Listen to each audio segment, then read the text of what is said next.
Heaven or Hell by Joel Happyhil is a fighting game TTRPG.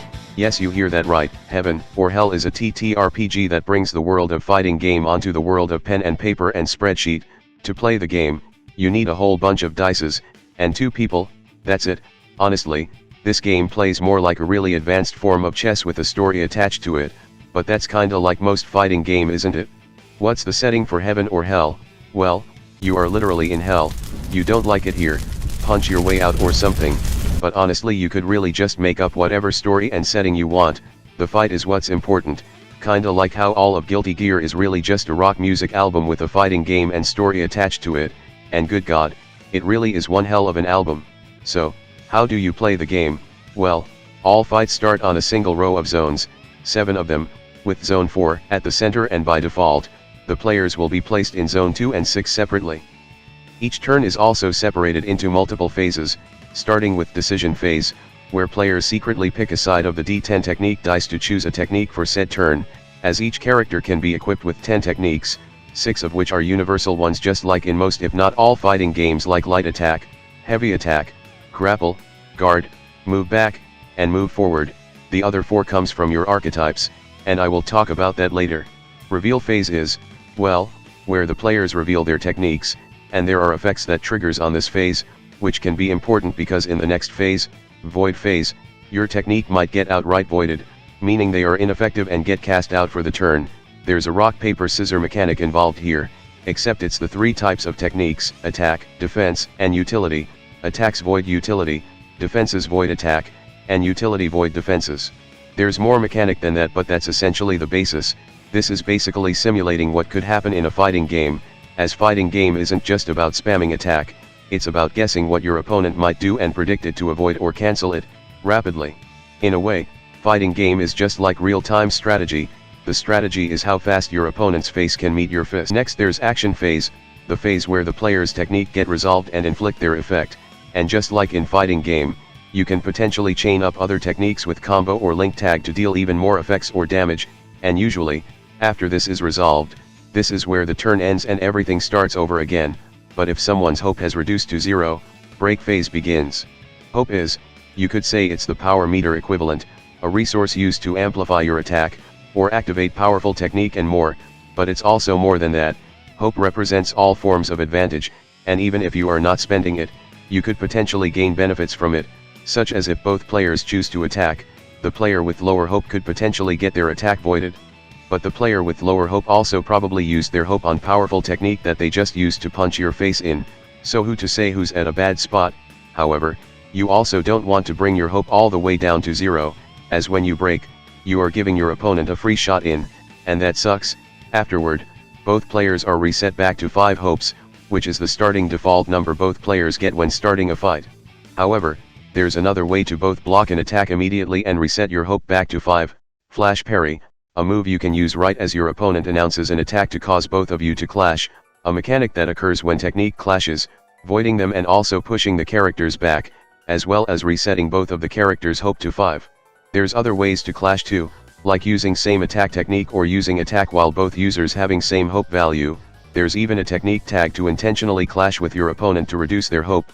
However, you can only flash parry once in an entire fight, or round, though the book didn't exactly properly define what round is, so it's best to use it in an utmost emergency, but flash parry is just one of the numerous tools you have to regain hope, and there's plenty of ways to deplete your opponent's hope as well. In fact, manipulating hope is just one of the strategies available to you to wear down your opponent. Actually, there's more. Just like in a fighting game, a match in Heaven or Hell is played in best of 3 style, and if you lost the prior match, you get to have an underdog token. This token can be used to flash parry your opponent once again, but more importantly, it can be used to activate an ultimate technique again, an extremely powerful technique you can only use once per round, and the token just ignores that. Now that you somewhat understand how this game works, let's talk about how to make your own fighter.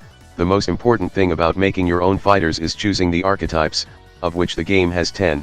They even come with their difficulty ratings to let you know that it might be a tad more difficult to use some archetype as a beginner. The list includes Bastard, an aggressive oppressive hope-draining archetype; Battle Witch, the long-ranged attacker archetype everyone found to be annoying as hell in every fighting game ever; Blade Sage, the practical and reliable archetype that almost always work; Dancer, high mobile distance closing high risk archetype. Flagellant, unstable health manipulating offensive monster archetype. Ranger, resource management archetype that can generate tokens for buff. Illusionist, the even more annoying marker placing archetype that can attack from every direction. Juggernaut, high risk high reward and high power archetype. Martial artist, flexible gambling archetype that can switch stance at a moment notice. And ninja, hit and run archetype great at manipulating distance. From all these archetypes, the character you make at tier 1, the starting tier, get to have 3 archetype levels in any archetype they want, whether they are spread out or all in one. Then you get to pick 4 techniques available to you from archetype levels you have alongside the 6 universal techniques to create your technique dice. You also have to assign dices to your 3 stats, speed, fortitude, and power, which are rolled as needed in technique, determine your health, pick a stance from archetype you have chosen to further enhance your character, and pick a specialty for one of your techniques, which can dramatically change up how a technique works. As you level up in tier due to story reason or just because your group wants to feel more powerful, you might also get to have a talent, which is an additional passive effect that can further change up your character, like gaining more technique slot, becoming undying for a short moment, or just get to have a big ass sword. Also, fun fact, this game is only designed to be balanced all the way to tier 3, and yet this game has tier all the way up to 9, presumably to simulate goddamn Mugen. And if your group feels like spicing things up a bit, you can use alternative rule like tag to have the players controlling 2 characters at once, or if you have more than 2 players, have them play together as a traveling group or in a tournament fight setting to see who's the best fighters, but of course, you can always just play the game with minimal story, just 2 people beating the shit out of each other, like a match of chess. And that's basically it on Heaven or Hell, a tabletop fighting game RPG that might feels a bit more like a board game really, but it's still a great fun to see such an unique concept for a TTRPG. I really like this, even though I didn't really play fighting game, I can certainly appreciate the love people have towards the genre. Anyway, you can get it now on itch.io and Drive-Thru RPG. There's also an expansion called Ascension that adds 5 even more complicated archetypes with more specialties and talents, just to spice things up even more. If you are just looking to try out the game, you can in fact, grab one of the 666,441 free communities copies available. Yeah, I don't think the communities copies will run out immediately right after releasing the video this time. This is like enough communities copies for the entire population of the Republic of Malta to play. So anyway, is there like any Maltese people here watching this video? You could potentially do the funniest thing in the world. Anyway, that's all for now, and I will see you all next time.